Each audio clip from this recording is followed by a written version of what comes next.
Hey, welcome to HOWZA channel. In today's tutorial, we will teach you how to turn off error reporting in Windows 11. Go to taskbar search, type services, click on it to open.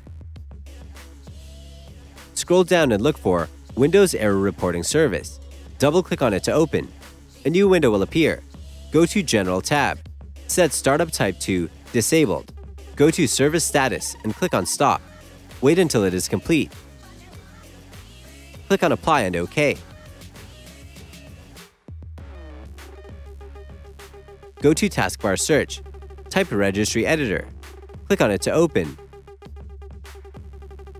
Click on Yes in the pop-up window. You will find an address under this video. Copy it and paste it in the address line. Go to the right side.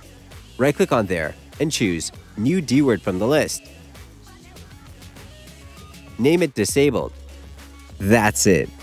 Thanks for watching the video. Please like it and let us know if you used any of our tips and tricks. Subscribe to our channel. We upload new tutorials every day. See ya!